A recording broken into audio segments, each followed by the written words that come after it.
Assalamualaikum warahmatullahi wabarakatuh.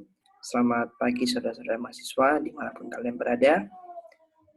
Pada video kali ini saya akan menyampaikan materi pada mata kuliah kurikulum tentang analisis materi fluida.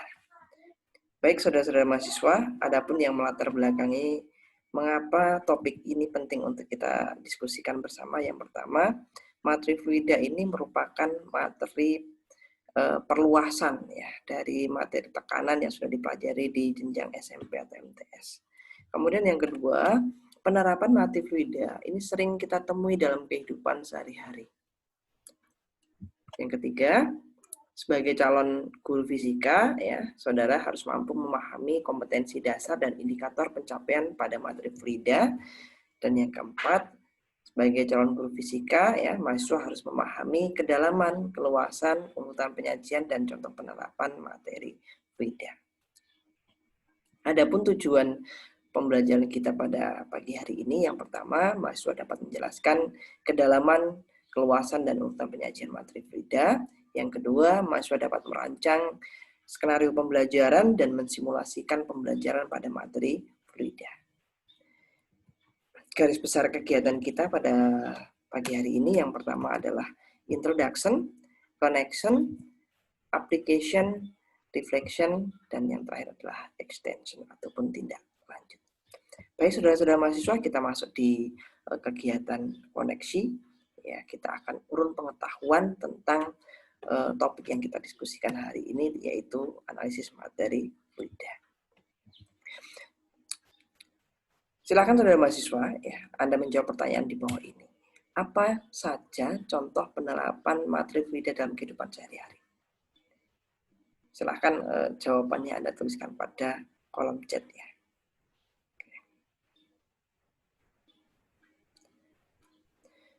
Oke, beberapa contoh ya, ini yang sering kita jumpai dalam kehidupan sehari-hari tentang penerapan materi fluida, misalnya pada kapal ya yang bisa mengapung ya meskipun dia terbuat dari besi. Kemudian sistem perpipaan, kemudian pada sistem penampungan air ataupun toren ya, kemudian pada sistem gaya angkat pesawat. Yang kedua, kira-kira sebagai seorang calon guru, metode apa yang cocok diterapkan dalam membelajarkan siswa tentang materi fluida ini? Jawabannya boleh ditulis di kolom chat ya. Oke, jadi ada banyak sekali metode yang bisa digunakan dalam membelajarkan siswa pada materi fluida. Tentunya pemilihan metode ini harus sesuai dengan karakteristik materinya.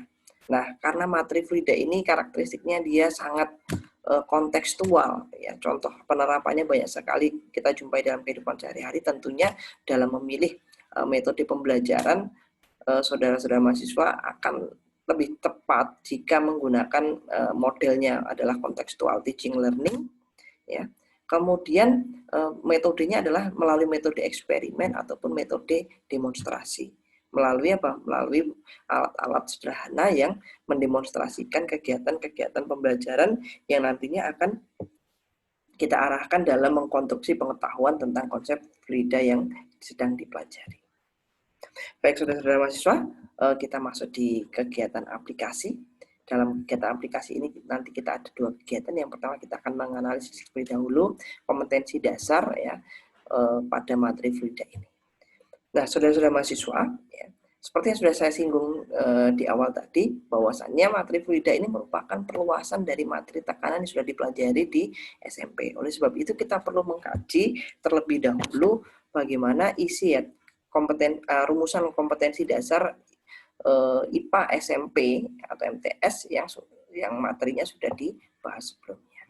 Nah, pada KD IPA SMP MTS ini ya, materi tekanan itu rumusan kompetensi dasarnya adalah menjelaskan tekanan zat dan penerapannya dalam kehidupan sehari-hari, termasuk tekanan darah, osmosis, kapilaritas, jaringan angkut pada tumbuhan. Kemudian yang 4.8-nya menyajikan data hasil percobaan untuk menyelidiki tekanan pada zat cair pada kedalaman tertentu, gaya apung, dan kapilaritas misalnya dalam batang tumbuhan. Nah, sedangkan materi pokok yang dibahas itu tekanan zat, ada tekanan zat padat, zat cair, dan gas, kemudian tekanan darah, kemudian sistem osmosis, kemudian peristiwa kapilaritas pada jaringan angkut pada tumbuhan. Nah, tentunya ketika ada materi yang sudah dipelajari di SMP dan kemudian materi itu dipelajari kembali di SMA, kita harus memberikan benang merah ya, batasan-batasan ya, materi mana yang harus dipelajari untuk di tingkat SMP dan materi mana batasannya yang harus dipelajari di tingkat SMA. Nah, oleh sebab itu untuk memahami kedalaman dan keluasannya kita perlu mengkaji juga KD yang terdapat pada materi fluida di SMA. Nah, sekarang kita akan coba menganalisis KD pada materi fluida tersebut. Ternyata materi fluida ini terdistribusi dalam 2 KD yang berbeda. Yang pertama adalah pembahasan fluida statis dan yang kedua adalah pembahasan fluida dinamis. Untuk materi fluida statis sendiri ini KD-nya adalah menerapkan hukum fluida statis dalam kehidupan sehari-hari ini ya. Menerapkan ini berarti C3. Kemudian merencanakan dan melakukan percobaan yang memanfaatkan sifat fluida statis berikut presentasi hasil dan makna fisisnya. Nah, ini komplit yang mulai dari merencanakan sampai melakukan percobaan. Nah, di sini sangat jelas karena KD-nya menginginkan kita melakukan percobaan melalui eksperimen, maka metode yang di awal tadi sudah saya sampaikan, kita harus menggunakan metode eksperimen ataupun demonstrasi. Nah, materi pokoknya di fluida statik sendiri nanti kita akan membahas tentang tekanan hidrostatis, ya, hukum utama hidrostatika, hukum Pascal, hukum Archimedes, kemudian ada peristiwa meniskus, gejala kapilaritas, ya, kemudian viskositas dan hukum Stokes. Dan pada KD yang kedua untuk fluida dinamik, ya, ini KD-nya adalah menerapkan prinsip fluida dinamik dalam teknologi. Ya, masih sama, ini C3 rumusannya. Kemudian membuat dan menguji proyek sederhana yang menerapkan prinsip dinamika fluida dan makna fisisnya. Nah, ini kita melakukan pengujian proyek. Sedangkan materi yang dibahas itu diantaranya adalah karakteristik fluida ideal, kemudian asas Bernoulli, kontinuitas, ya, dan penerapan kontinuitas dan Bernoulli dalam kehidupan sehari-hari. Nah, di sini ya kita bisa memberikan batasan kedalaman dan keluasan materi untuk materi fisika SMA. Tentunya materi yang dipelajari di fisika SMA ini jauh lebih dalam dibandingkan materi di SMP. Nah, di SMP meskipun sudah dikenalkan tentang konsep tekanan pada zat cair, yaitu tekanan hidrostatis, kemudian hukum utama hidrostatika, hukum Pascal, hukum Archimedes, kemudian gejala kapilaritas, ya. Nah, itu pengkajiannya dititik beratkan pada penguasaan konsep, ya, konseptual understanding, ya. Nah, kalau di sini kita nanti lebih pada bagaimana penerapan hukum pada fluida statis ini untuk menganalisis permasalahan-permasalahan fisika, ya, yang tentunya ini sangat erat kaitannya dengan penyelesaian matematis, ya. Nah, sedangkan di materi fluida dinamik memang ini materi yang belum dipelajari di SMP, sehingga materi ini benar-benar hanya ada di SMA dan tentunya tingkat kedalamannya juga sampai bagaimana menerapkan asas kontinuitas dan Bernoulli ini dalam menyelesaikan permasalahan fisika. Dan tentunya juga ini akan banyak ditekankan pada penyelesaian matematis. Baik, saudara-saudara mahasiswa, selanjutnya kita akan mengkaji, ya, kedalaman, keluasan, dan urutan penyajian materi fluida ini. Nah, pada kegiatan yang kedua, ya, nanti kita akan bedakan menjadi 2 kelompok besar. Yang pertama adalah pembahasan tentang fluida statis. Nah, berbicara tentang fluida statis ini, tentunya saudara-saudara masih sangat ingat ya materi yang sudah pernah dipelajari sebelumnya tentang tekanan pada zat cair, ya. Namun sebelum kita membahas lebih lanjut, ya, kita perlu mengetahui terlebih dahulu bagaimana karakteristik ataupun sifat dari fluida statis itu sendiri. Nah, sehingga kita nanti bisa, ya, mengkaji berdasarkan karakteristik, ya, yang dimiliki oleh fluida statis. karakteristik fisik ya, dari fluida statis sendiri itu diantaranya adalah setiap fluida itu memiliki massa jenis, kemudian tekanan hidrostatis, tegangan permukaan, dan viskositas. Nah, dari keempat karakteristik inilah kita nanti akan memulai ya untuk mengkaji bagaimana sifat-sifat fluida itu ya, kemudian bagaimana penerapan dari hukum-hukum pada fluida statis ini. Kita mulai dari pembahasan yang pertama, yaitu tentang massa jenis. Coba perhatikan gambar di bawah ini. Dua buah fluida yang berbeda jenisnya, ada air dan minyak, dimasukkan dalam suatu wadah. Ternyata air dan minyak ini tidak menyatu, ya, sehingga air berada di bawah sedangkan minyak berada di luar. Mengapa hal ini dapat terjadi kira-kira? Ya, betul sekali. Hal ini terjadi karena air dan minyak ini memiliki massa jenis yang berbeda. Nah, apa itu massa jenis? Jadi massa jenis ini merupakan rasio antara jumlah massa yang terkandung dalam suatu benda dan volume benda. Secara matematis, massa jenis itu ya dinyatakan dengan Rho sama dengan M per V. Massa jenis zat ini sering disebut juga dengan densitas ya, yang diberi simbol Rho. Nah, sedangkan M adalah massa benda dan V adalah volumenya. Sampai sini bisa dipahami? Oke, kita lanjut di topik yang kedua. Nah, pada pembahasan yang kedua ini kita akan mengkaji tentang tekanan hidrostatis. Nah, membicarakan tentang tekanan hidrostatis tentu saudara sudah tidak asing lagi ya, karena ini sudah dibahas di jenjang SMP. Nah, tentunya sebelum kita berbincang lebih lanjut tentang tekanan hidrostatis, kita coba akan melakukan pengkajian ya, sebuah benda yang berada di dalam sebuah fluida seperti tampak pada gambar. Ini sebuah balok ya, itu berada di dalam fluida yang memiliki kedalaman H, seperti tampak pada gambar. Nah, maka seperti yang sudah kita tahu tadi bahwasannya dalam fluida ini itu akan bekerja gaya-gaya yang ditunjukkan oleh arah panah. Nah, gaya-gaya inilah yang menyebabkan terjadinya tekanan ya pada benda yang berada di dalam fluida. Nah, seperti yang kita tahu bahwa tekanan ya itu dapat didefinisikan sebagai rasio antara besarnya gaya yang bekerja dibagi atau berbanding terbalik dengan luas permukaan bidang tekan. Dan ini berlaku pada tekanan zat padat. Nah, dari persamaan tekanan zat padat ini, maka kita bisa menguraikan atau menurunkan besarnya tekanan yang terjadi pada fluida.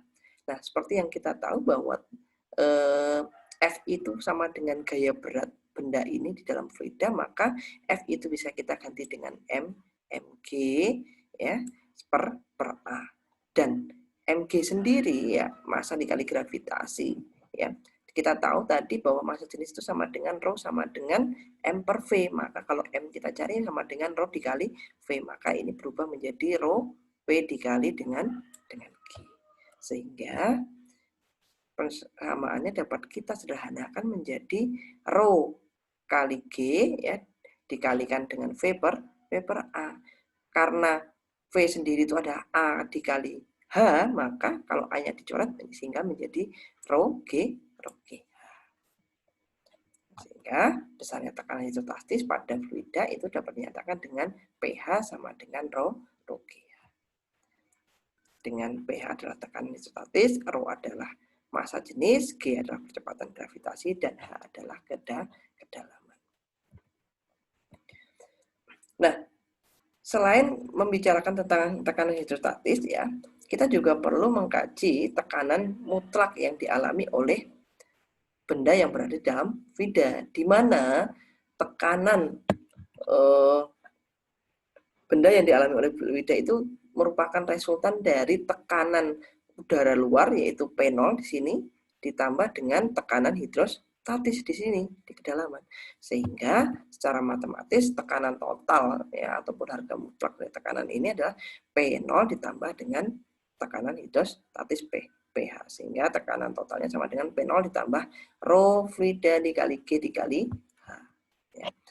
Nah, seperti yang sama-sama kita ketahui bahwa tekanan udara luar atau P0 itu nilainya sama dengan 1 atm untuk di atas permukaan air laut, di mana nilainya ini setara dengan 1 kali 10 pangkat 5 Newton per meter kuadrat.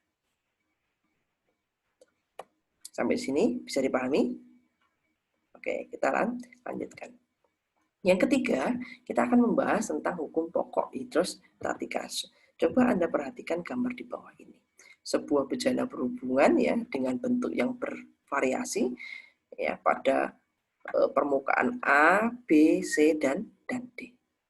Nah, hukum pokok hidrostatika ini menyatakan semua titik yang terletak pada suatu bidang datar dalam zat cair yang sejenis ini akan memiliki tekanan yang sama. Artinya apa? Titik A, B, C, dan D ini memiliki tekanan yang sama meskipun bentuk permukaan apapun bentuk ruangnya ini berbeda, tetapi ketika ini satu garis dan jenis fluidanya itu sama, maka tekanan yang pada titik-titik yang segaris ini adalah sama. Nah, coba kita perhatikan. Ya. Misalkan sebuah pipa bejana berhubungan diberi dua zat cair yang berbeda, ya. Misalnya yang sebelah kanan ini kita beri isi air, yang sebelah kiri kita beri isi minyak. Nah, ketika berada dalam kondisi setimbang, ya seperti pada gambar, maka di sebelah kiri dan sebelah kanan ini terdapat perbedaan ketinggian permukaan. Namun ada suatu titik yang segaris, yang ini, yang garis putus-putus ini, titik A dan titik B.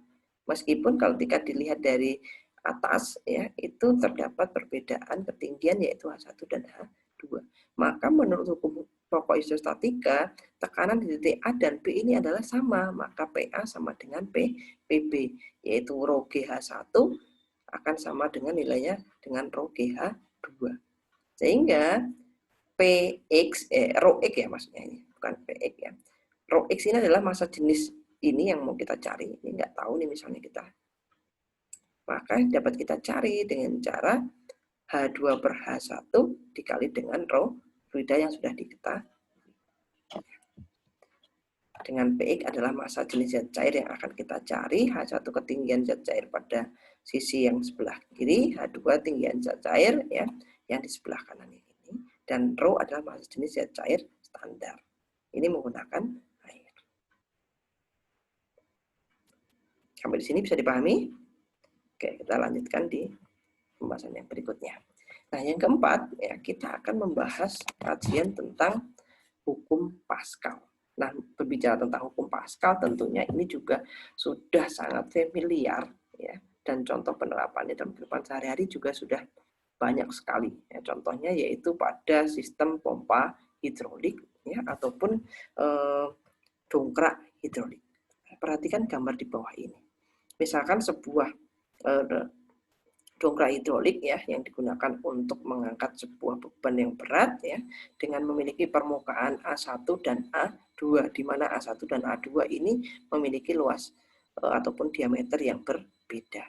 Maka menurut hukum Pascal ya dinyatakan bahwa tekanan yang diberikan pada suatu cairan yang tertutup akan diteruskan tanpa berkurang ya ke segala arah di dalam fluida dan ke dinding-dinding bejana.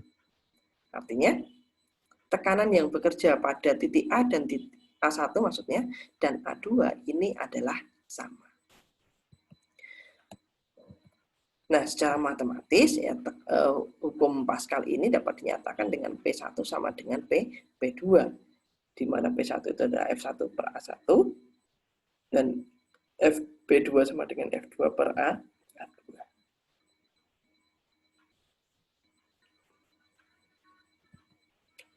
Yang kelima ya ini maksudnya ya, kita akan membahas tentang hukum Archimedes. Dalam kajian hukum Archimedes sendiri juga banyak sekali contoh aplikasi dalam kehidupan sehari-hari yang ditemukan. Contohnya peristiwa mengapung ya, kemudian melayang dan peristiwa tenggelam pada benda-benda yang berada di dalam fluida. Nah, Archimedes sendiri ini menemukan konsep ataupun hukum Archimedes ini tanpa sengaja ketika beliau mendapatkan tugas dari raja untuk menyelidiki tentang kemurnian dari mahkota yang dibuat oleh pengrajin mahkota. Nah, Archimedes kemudian memformulasikan hukum yang berlaku pada fluida, yaitu sebuah benda yang tenggelam seluruhnya atau sebagian dalam fluida akan mendapatkan gaya angkat ke atas yang sama besar dengan berat fluida dan maksudnya yang dipindahkan ya. Contohnya sebuah balok ya dimasukkan dalam fluida, maka balok ini akan memiliki komponen gaya ke arah bawah yaitu gaya berat dan komponen gaya ke atas yaitu gaya apung. Nah, besarnya gaya apung ini dapat kita cari ya dengan menurunkan persamaan ya bahwa berat benda yang dipindahkan yaitu WBF ini akan sama dengan yaitu gaya berat dikurangi gaya apung atau gaya apung sama dengan gaya berat dikurangi dengan berat gaya berat benda yang dipindahkan. Sehingga FA sama dengan F21 yaitu, nah karena kita tahu F itu adalah P dikali A, ya maka P2 kali A1 sama dengan P1 kali A2 atau sama dengan P2 kurang P1 dikali A. Nah, di sini tentunya karena ini adalah P ini tekanan isostatis yang bekerja pada benda yaitu rho GH dikali A, maka kita uraikan menjadi rho G ya. H karena ini hanya adalah H benda dalam fluida dikali A. Maka ini H dikali A itu adalah volume sehingga rho fluida kali G kali volume benda. Ini setara dengan gaya apung. Ya, dengan rho F adalah massa jenis fluida, VBF ini volume benda dalam fluida dan F adalah gaya ke atas. Nah, coba sekarang kita akan mengkaji ya bagaimana penerapan hukum Archimedes pada 3 keadaan benda. Yang pertama adalah dalam kondisi mengapung. Artinya ini seluruh benda itu berada di permukaan air. Nah, maka dalam kondisi mengapung ini besarnya volume fluida benda ya sama dengan volume benda di dalam fluida. Ya. Nah, maka berat bendanya sama dengan volume sama dengan gaya angkat ya. Maka W bendanya sama dengan gaya angkat, ini dapat ini rho benda, G volume benda. Maka yang ini adalah rho benda rho fluida ya, G kali volume benda di dalam fluida. Sehingga volume rho bendanya sendiri dapat kita cari dengan mengamati volume benda yang ada di dalam fluida dibagi dengan volume benda ya dibagi dengan rho fluida. Yang kedua pada kasus melayang, kalau dalam kasus melayang ini seluruh permukaan benda itu ada di dalam fluida. Maka di sini volume fluida sama dengan volume benda. Full ya. Maka kita dapat menemukan besarnya massa jenis benda sama dengan nih volume massa jenis fluida kalau dia melayang. Kemudian yang ketiga adalah tenggelam. Nah, dalam kondisi tenggelam ini berat benda itu lebih besar daripada gaya apungnya. Maka dalam kasus ini kita bisa mencari kalau berat bendanya besar dari gaya apung, maka rho bendanya juga akan lebih besar daripada rho fluida. Inilah yang kemudian banyak diterapkan dalam pembuatan kapal, pembuatan benda-benda yang harus melayang ataupun mengapung ya di dalam fluida. Kalau kapal ini harus ngapung ya. Kemudian kalau melayang ini misalnya ada kapal selam, sehingga untuk memberikan volume bendanya itu sama dengan volume fluida, maka harus diisi ya. Pada tangki kapal selam itu diisi dengan air laut supaya dia bisa berada di dalam fluida dengan kondisi melayang. Yang berikutnya pembahasan kita yaitu tentang tegangan permukaan. Coba saudara amati dua gambar di bawah ini. Itu ada daun talas ya. Ketika sebuah titik air ya berada, tetesan air ini berada di dalam talas, maka tetesan air ini akan membentuk bulatan seperti pada gambar. Kemudian beberapa serangga ketika berada di atas permukaan air juga dapat berjalan ya di atas permukaan air tanpa tenggelam. Hal ini terjadi karena adanya fenomena tegangan permukaan, di mana tegangan permukaan merupakan gaya atau tarikan ke bawah yang menyebabkan permukaan cairan berkonsentrasi dan benda dalam keadaan tegang. Nah, tegangan permukaan itu dapat kita simulasikan dengan sebuah simulasi seperti pada gambar di bawah ini. Misalkan ini adalah kawat pertama berbentuk U, kemudian ada kawat kedua yang melingkar seperti ini. Kemudian pada kawat yang kedua ini kita tarik dengan gaya F arahnya ke bawah. Ya. Nah, maka besarnya tegangan permukaan dapat kita temukan yaitu gamma sama dengan F per D. Yaitu gamma ini menyatakan besarnya tegangan permukaan ya.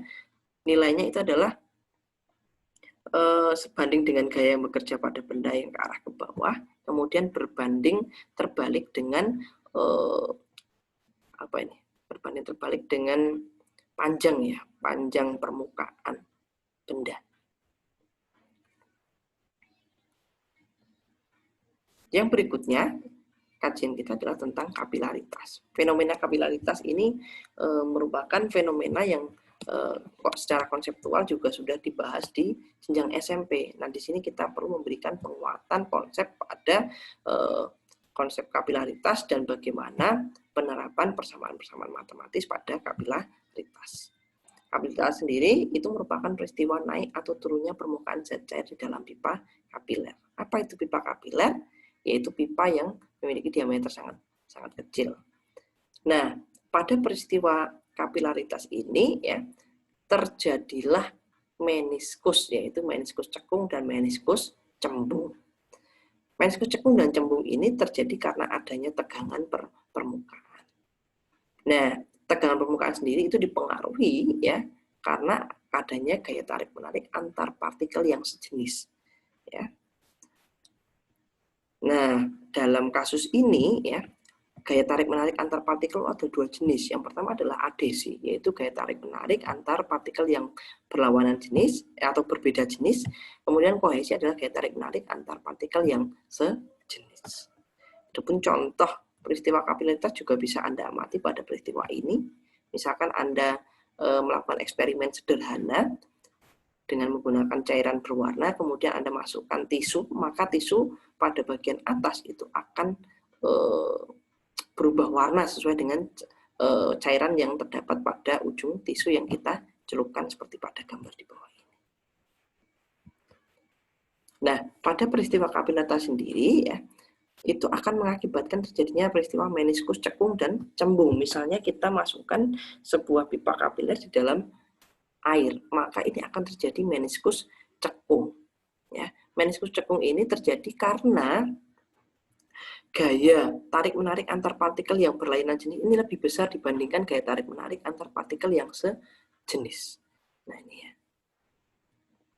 Akibatnya meniskus cekung ini bisa juga disebabkan karena zat cair itu membasahi dinding wadahnya. Sedangkan pada kasus yang kedua, pada air raksa ini terjadi peristiwa meniskus cembung. Meniskus cembung ini terjadi karena gaya kohesi ya itu lebih besar daripada adesi. Pada fenomena ini, zat cair tidak membasahi dinding wadahnya.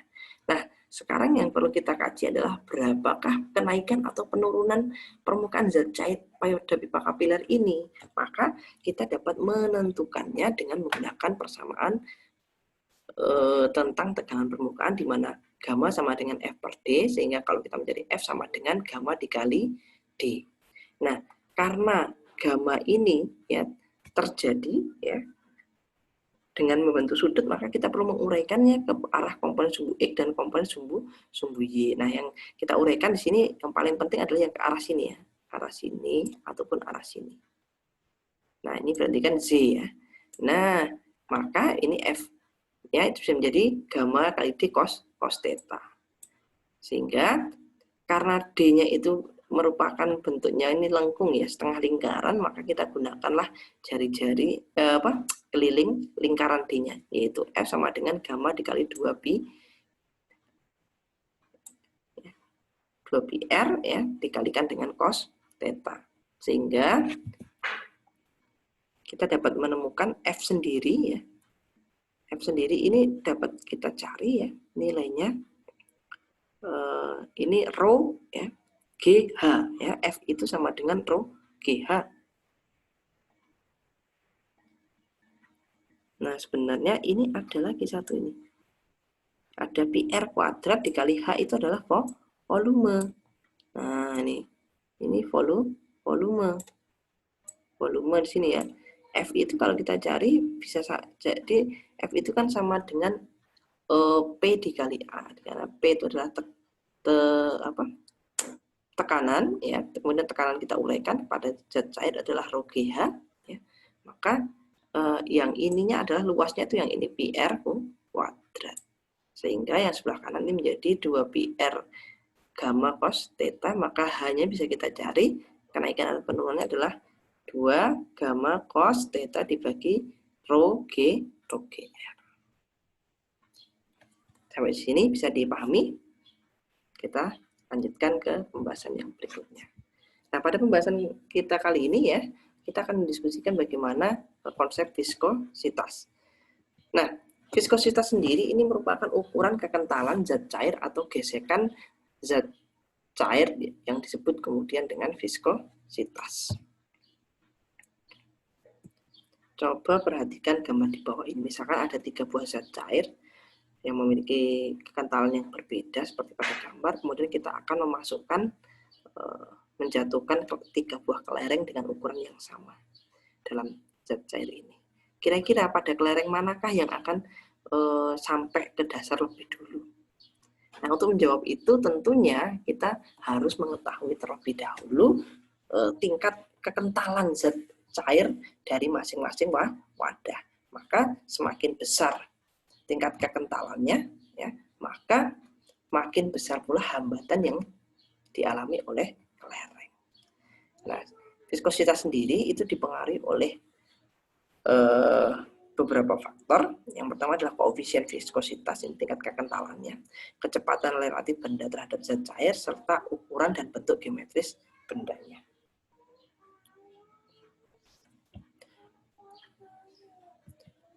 Untuk benda yang berbentuk bola dengan jari-jari R, maka gaya gesekan zat cair itu dapat kita cari dengan menggunakan persamaan, yaitu F sama dengan 6pi ya, mu dikali R kali V. V adalah kecepatan benda. Ya, di mana mu ini adalah koefisien viskositas. Dengan nilai mu sama dengan 2/9 R kuadrat G per V dikali dengan rho aksen per rho. Di mana mu adalah koefisien viskositas, R jari-jari bola, V kecepatan maksimum bola, rho adalah massa jenis bola, dan rho aksen adalah massa jenis fluida. Nah, dalam kasus viskositas ini, kecepatan yang dialami oleh benda ya di dalam fluida itu sampai suatu ketika dia akan mencapai kecepatan terminal ya. Maka kecepatan terminal ini terjadi ketika kecepatannya itu tidak berubah atau benda akan bergerak secara lurus beraturan ya, dengan kecepatannya konstan. Maka kita bisa mengkajinya dengan menggunakan hukum Newton dengan mengamati gaya-gaya yang bekerja. Yang pertama ada gaya FA ke atas, kemudian gaya gesekan ini, dan ada gaya berat yang arahnya ke bawah. Maka secara matematis kita dapat menggunakan hukum 1 Newton ya, karena ini benda yang bergerak lurus beraturan itu berlaku, maka FA ditambah FS sama dengan W. Nah, FA sendiri adalah rho P kali G, ya. Kemudian FA-nya yang seperti yang sudah kita rumuskan tadi adalah 6Pi nu R kali VT, ya. Sedangkan W sama dengan rho benda, V benda dikali gravitasi. Kemudian kita selesaikan, kita pindah ruaskan menjadi ini, pindah ruas ke sini, yang rho fluidanya pindah jadi di sini. Kemudian kita selesaikan, kita keluarkan G kali volume bendanya, sehingga VT sama dengan GVB, rho B dikurangi rho F dibagi dengan 6Pi, ya, nu dikali R. Dengan VT adalah kecepatan terminal, nu adalah koefisien viskositas fluida, R adalah jari-jari bola, G kecepatan gravitasi, rho B adalah massa jenis bola, rho F adalah massa jenis fluida. Baik, saudara-saudara mahasiswa, sampai di sini bisa dipahami? Oke, kalau bisa dipahami, kita lanjut ke topik pembahasan kita yang kedua, yaitu tentang fluida dinamis. Nah, dalam kajian fluida dinamis, ya tentunya kita akan menggunakan asumsi bahwa fluida itu merupakan fluida ideal. Nah, menurut saudara, bagaimana sih karakteristik dari sebuah fluida yang ideal? Ya, sebuah fluida yang ideal itu karakteristik yang pertama adalah dia tidak termanfaatkan, ya, atau incompressible. Contohnya ini, ya, di yang sebelah kiri ini adalah fluida yang termanfaatkan ketika diberikan tekanan. Kalau yang ini dia tidak termanfaatkan, meskipun diberikan tekanan yang lebih besar. Nah, kemudian yang kedua, non viskus atau tidak kental. Nah, ini berkaitan dengan tingkat kekentalan fluida. Seharusnya fluida yang ideal itu tidak kental. Dia memang benar-benar dapat mengalirkan dengan sempurna. Dan yang terakhir, ketika dia mengalir dalam fluida itu, maka alirannya berupa aliran laminer. Nah, aliran laminer itu yang seperti apa? Yaitu aliran yang arahnya segaris. Ya. Apakah itu garis lurus ataupun dia lengkung. Sedangkan aliran kondisi yang ada atau fluida nyata itu adalah sifatnya yang pertama adalah dia kompresibel, yang kemudian yang kedua adalah viskus, kental, dan yang ketiga alirannya adalah sering membentuk aliran turbulen. Aliran turbulen itu adalah aliran yang arahnya acak, sehingga kadang-kadang sering ketika kita mengamati aliran sungai itu ada aliran air yang memutar. Nah, itu adalah hasil dari aliran turbulen. Nah, kondisi fluida ideal ini merupakan sebuah pendekatan, bukan sesuatu yang benar-benar ada. Karena kondisi kenyataan yang ada ataupun fluida yang nyata itu berkebalikan dengan kondisi fluida ideal. Nah, dengan pendekatan fluida ideal ini kita akan mengkaji beberapa karakteristik yang kemudian kita sebut dengan kontinuitas. Nah, sebelum kita membahas tentang bagaimana persamaan kontinuitas, coba saudara perhatikan aliran fluida di dalam sebuah pipa. Ya. Nah, idealnya aliran fluida dalam sebuah pipa itu akan membentuk aliran laminer seperti pada gambar, ya, sesuai dengan arah panahnya. Dia searah seperti ini. Nah, banyaknya fluida, ya, yang mengalir, ya, melalui penampang tersebut, ya, tiap satuan waktu ini disebut dengan debit. Ya. Jadi fluida yang mengalir ini disebut dengan debit. Nah, secara matematis debit itu dapat dicari dengan A dikali V, ya, di mana A ini adalah luas penampang pipanya, V adalah kecepatan alirannya. Atau Q dapat dinyatakan juga dengan V per T, di mana V besar ini adalah volume yang dipindahkan per satuan waktu.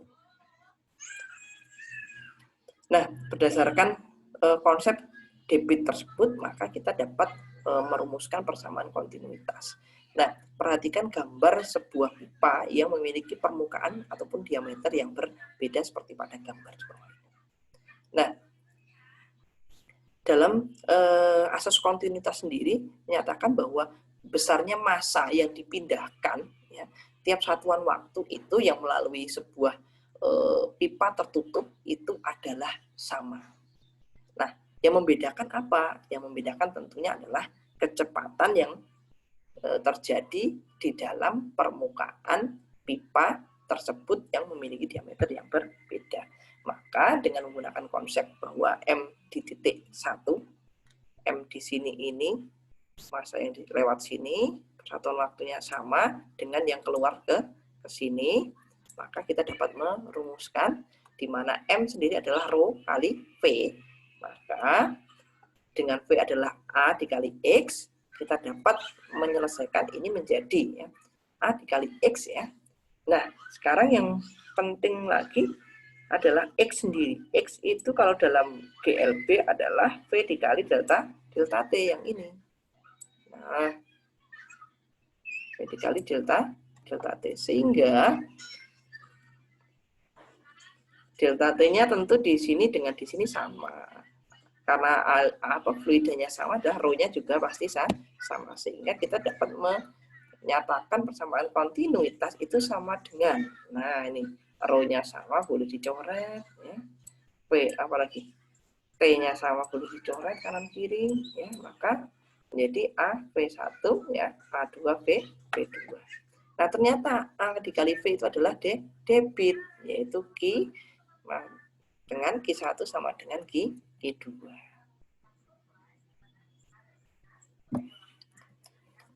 Yang ketiga, yaitu kita akan mengkaji tentang asas Bernoulli. Nah, ini merupakan kelanjutan dari prinsip kontinuitas tadi ya. Yang membedakan apa? Yang membedakan adalah ketinggian ya.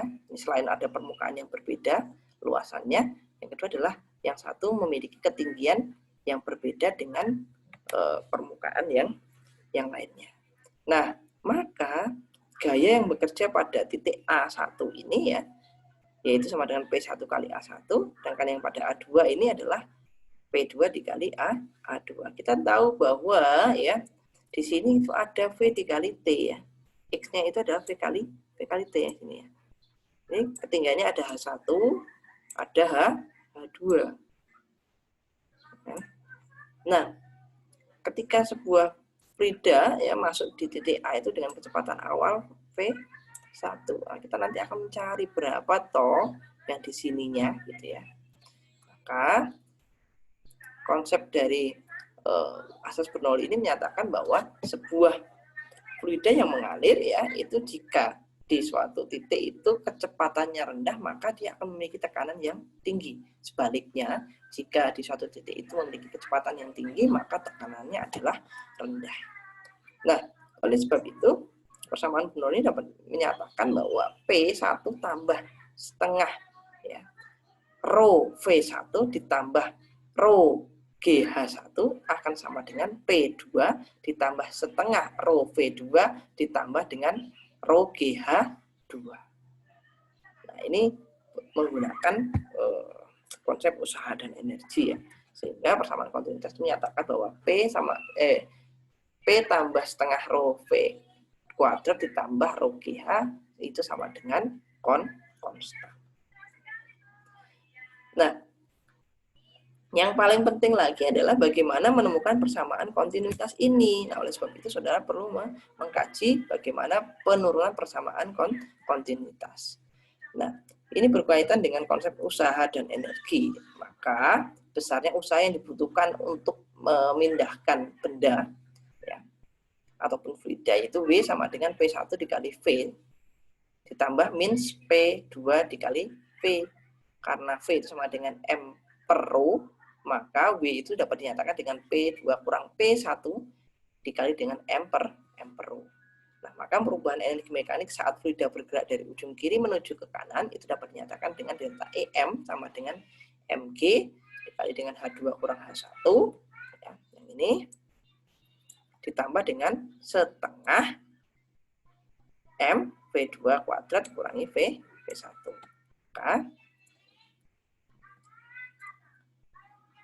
karena usaha itu merupakan perubahan energi mekanik ya, kita dapat menemukan ya, persamaan yang baru yaitu P1 kurang P2 ya sama dikali dengan M per rho sama dengan mg dikali H2 kurang H1 ya dikali setengah MV kuadrat 2 dikurangi MV 1 dikuadratkan.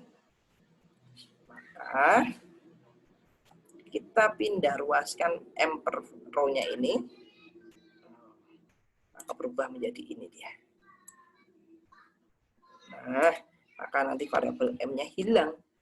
Kita hilangkan M-nya dulu, coretin ini ada M-nya, ini juga ada M-nya, ini juga ada M-nya. Maka menjadi P2 kurang P1 sama dengan row GH2 kurang 1 tambah setengah row. Ya, V2 kuadrat kurang V1. Maka kita pindahin ruas ke kiri. Ya. Ini kita selesaikan dulu. Dikeluarkan dulu yang dikalikan dengan ke dalam.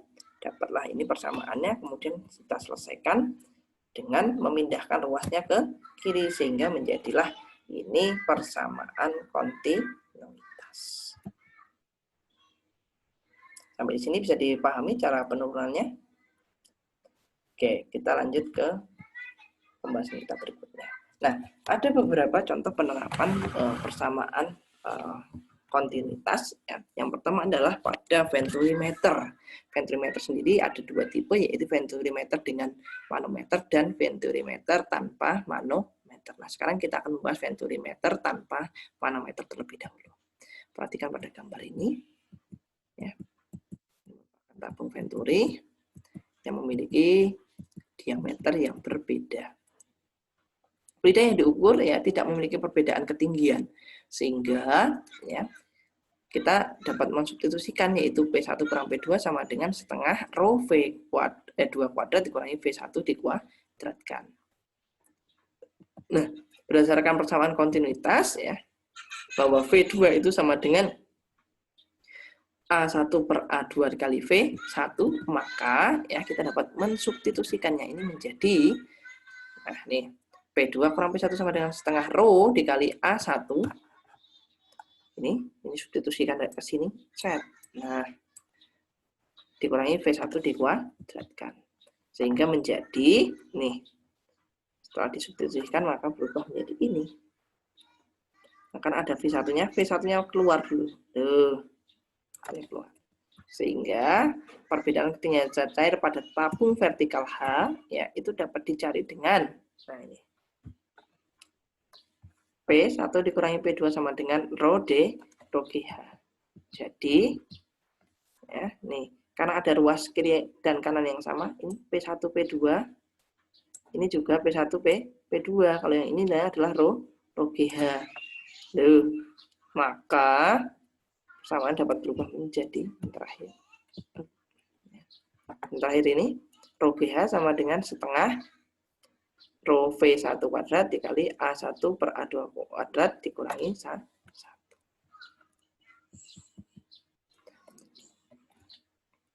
Nah, berdasarkan persamaan yang terakhir tadi, kita dapat mencari kelajuan fluida pada pipa ya berpenampang A1. Nah, di sini kita akan cari nih pipa A1 ini berapa sih gitu ya. Kan ada ruasnya, ada row-nya, coret dulu row-nya semuanya. Udah dapat duanya pindah ruas ke sini, loh. Ini 2GH, ini menjadi V1 kuadrat. Ini yang kita cari nih. Kemudian, nah, dari sini kita mau menemukan persamaan apa? Kelajuan fluida. Nah, ini dipindahkan ke sono, diakarin. Nah, ya, diakarin, diperolehlah kecepatannya ini. Nah, kecepatan V1-nya. Sehingga debitnya juga bisa kita cari, karena debit itu sama dengan A1 dikali dengan V, ya ini A-nya, ini yang di sebelah sini adalah V-nya, ini V-nya. Nah, ini V-nya. Nah, kita dapatkan debit di permukaan 1. Untuk cari yang kedua, ya gampang sekali. Oke. Yang kedua, ini adalah venturimeter dengan manometer. Manometer itu yang mana? Yang ini loh, bawah ini ya, manometer ya. Nah, perhatikan gambar di bawah ini. Bagaimana karakteristiknya ketika venturi ini menggunakan manometer? Maka perbedaan tekanan P1 dan P2 ya di sini dan di sini, yang besar dan yang kecil ini dapat kita cari dengan melihat perbedaan ketinggian pada manometer, di mana tekanan di kaki kiri PN ya sama dengan tekanan di kaki kanan PM yang ini. Nah, tapi yang mana yang segaris yang ini? Tentunya dengan yang ini. Nah, maka PN sama dengan PM. Nah, di sini ada P1 ditambah PGY, ya, kemudian 2P2 sama dengan PGY kurangi H. Nah, Y-nya yang mana toh? Oh, ini tuh Y-nya. Ditambah dengan rho aksen, ya, dikali GH. Maka persamaan akan berubah menjadi yang ini kan habis nih. Loh. Nah, maka menjadi minus ya rho GH ditambah rho aksen kali G kali H. Maka delta P sama dengan rho aksen GH dikurangi rho GH. Kalau kita substitusikan ke persamaan maka akan menjadi ya yang di atas nih ya.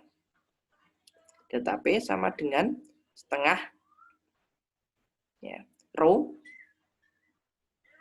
P1 kuadrat dikali dengan A1 per A2 dikuadratkan dikurangi 1. Maka dapat diperoleh persamaannya menjadi ini. Nah, ini delta P-nya kita nyari. Kita cari, maka kita akan menemukan kecepatannya. Oh, ternyata beda ya persamaan untuk kecepatannya.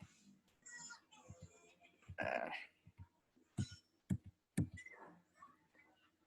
yang selanjutnya, yang ketiga adalah ini pada penerapannya asas Bernoulli pada tabung pitot. Nah, tabung pitot ini bentuknya seperti ini. Ya, mirip manometer, tetapi dia tidak terdapat perbedaan diameter ya pada tabung yang utama. Nah, sekarang kita lihat. Maka kelajuan gas di A yang di sini, ya VA itu sama dengan V yang di sini, sama di sini. Akan berubah. Sedangkan tekanan di kiri kaki manometer ya sama dengan tekanan aliran gas PA. Tekanan di sini sama dengan tekanan gas PA. Lubang manometer ini kan tegak lurus ya terhadap aliran gas sehingga laju gasnya di B itu sama dengan VB-nya sama dengan 0. Tekanan di kaki kanan manometer sama dengan tekanan di B, sedangkan A dan B sama tinggi, sehingga berlaku, nah ini, PA ditambah setengah rho VA kuadrat, ya, sama dengan PB tambah setengah rho VB kuadrat. Maka, nah, nih,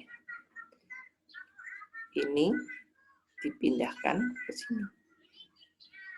Maka menjadi, karena VA sama dengan VB, oh yang ini 0 tadi ya VB-nya, yang di sini 0. Ini 0. Maka menjadi persamaannya PA kurang PB, PB kurang PA sama dengan setengah rho V dikuadratkan. Nah, beda tekanan di A dan B sama dengan tekanan histostatis air raksa setinggi H. Itu PA kurang PB kurang PA sama dengan rho aksen GH. Sehingga kita dapat menemukan persamaan yang baru, yaitu setengah rho V kuadrat sama dengan rho aksen GH. Maka V itu dapat kita cari, ini V-nya, 2 rho aksen GH per rho. Atau V sama dengan akar 2 rho aksen GH per rho. Di mana V adalah kelajuan gas, rho aksen massa jenis raksa dalam manometer, rho adalah massa jenis gasnya.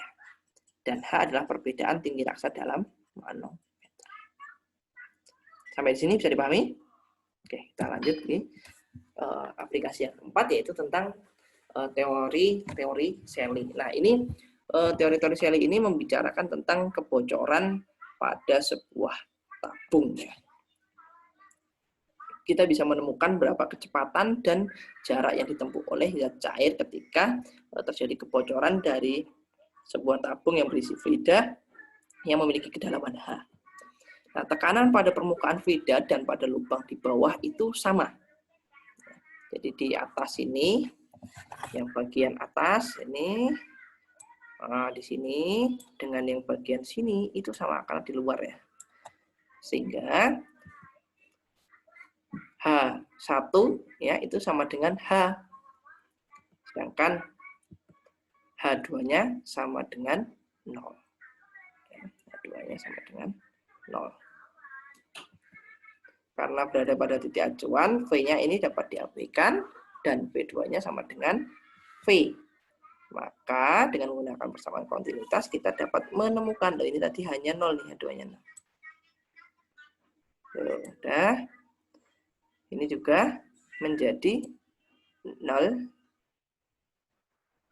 Tuh. Kecepatannya 0.